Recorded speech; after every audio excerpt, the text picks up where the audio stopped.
Hey guys, welcome back to my channel. Today I have for you a Dollar Tree craft, and it's going to be a wreath that is going to be a farmhouse inspired Easter spring wreath in neutral colors. And so I just took this foam wreath form here that is a dense foam type situation, and then I just covered it with jute twine. Everything come from the Dollar Tree except the glue. But anyways, everything I got from the Dollar Tree in previous weeks, and I wasn't originally going to do this as a craft to show you guys, but anyways, we're going to take these pom-pom kits, and they come in a kit that has enough to make 2 little Easter bunnies. So we're going to need about 7 of these kits. And so what you're going to do is you're going to take these little foam balls, and you're going to take hot glue, and I use the glue sticks from Walmart. They're called Gorilla Glue Sticks, and they're just amazing glue sticks. So you're going to take the larger pom-pom, and you're going to glue those on the outer edge of the ring. So in the kit there's a larger one and a smaller one, and the smaller one is going to go on the inner portion of the ring. So then you're just going to go around and take these little pom-poms and just go all the way around the ring here. So I do want to give credit from where I got this idea from.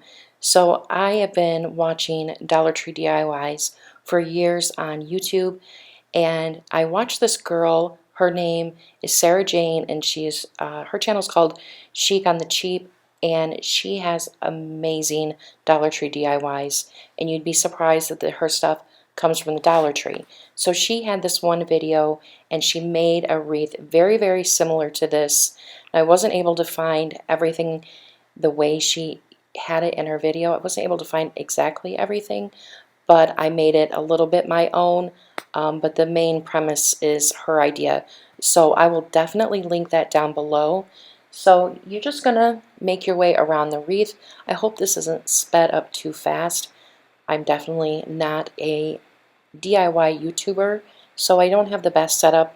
I was just in my garage at my boyfriend's workbench using the glue gun and a little work light, you know what I mean? But anyways, I was really, really happy with how this turned out. So you're not going to want to go all the way around. You're going to want to leave a small opening at the bottom of the wreath formation. Next, you're going to get into the little pom-pom kit, and there's going to be 2 sets of ears in there. They're going to be the white felt pieces, and then there's also going to be these littler, smaller pink felt that goes on the inner part of the ear, but I am skipping that part just because I want it to be just white and brown.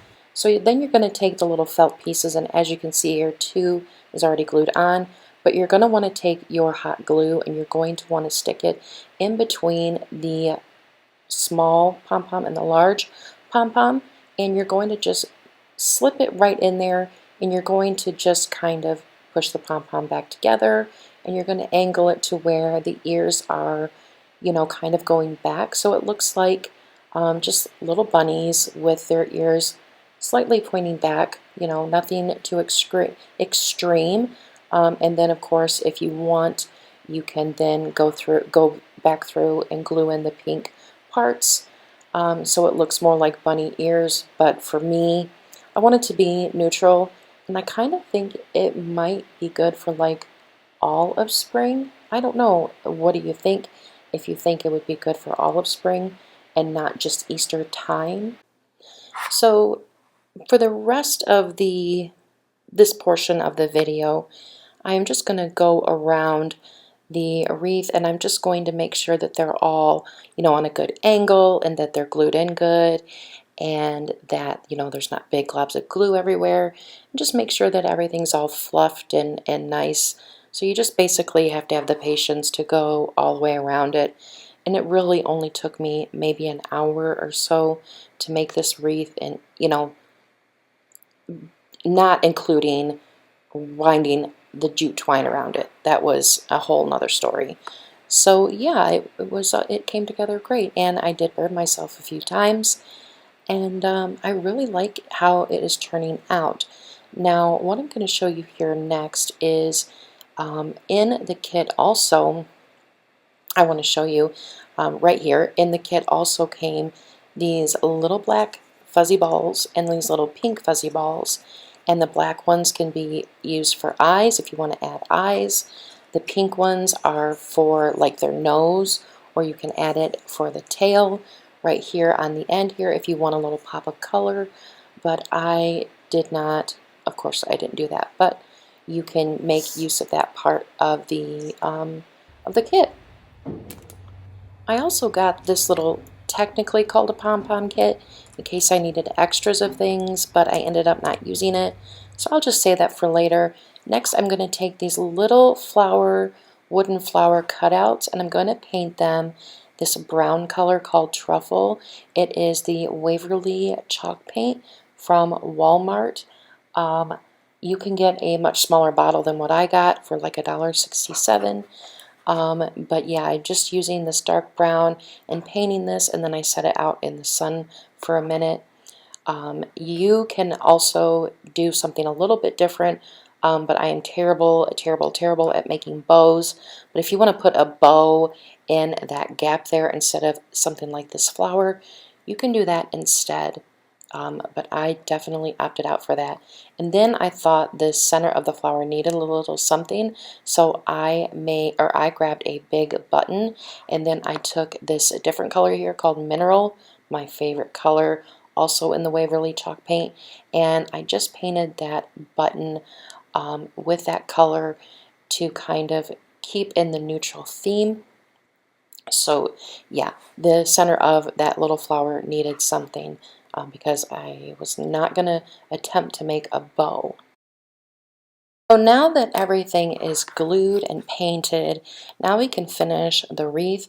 We're going to take this, yeah, that's me trying to show you, it's painted and it's dry. We're going to take this flower and we're going to just glue it here in the portion that doesn't have a bunny. So that's basically just one bunny there. And I'm going to put a lot of glue here, and then I'm just going to squeeze it there in the center and push it down and hold it there for quite a bit of time, just so it will, it'll lock in place. And then I like to kind of, I don't know how to put it, but what I do is I turn over the wreath here, and I'll show you here in a second, where I try to glue and kind of like the crevices on the other underside of the wreath, just to kind of to create a seal. And so that will ensure that the flower will really stay in place, even if some of it starts to budge a little bit. So now that that is glued into place, we're going to put on our button, and I'm just peeling away the little strings here. I try to wait until the hot glue is cooled before I start pulling away those little hot glue strings everywhere. And of course I want this to look super nice for you guys. So anyways, what I'm going to do is, this is a little trick that I learned, sorry for that horrible zoom in, but this is a little trick that I learned from Bargain Bethany, and she is like the queen of Dollar Tree DIYs. Definitely check her out. But so that you have a more permanent seal created, put a little dab of the E6000 and then put some hot glue on that.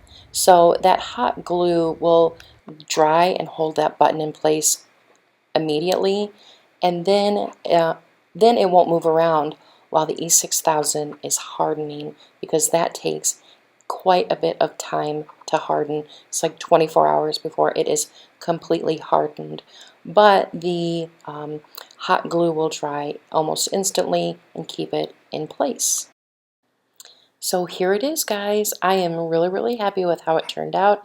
It's neutral, it's farmhousey. I don't think it looks like it comes from the Dollar Tree at all, or that it only took like, an hour to make it. So yeah, guys, let me know what you think, and what you guys like to make from a Dollar Tree supplies and materials. So yeah, guys, I don't think I did half bad with not being a DIY YouTuber at all. I cussed a lot, I burnt myself a lot, and I got paint all over my fingers. So I think it's pretty par for the course, don't you think? So anyways, guys, I can't wait to make more crafts.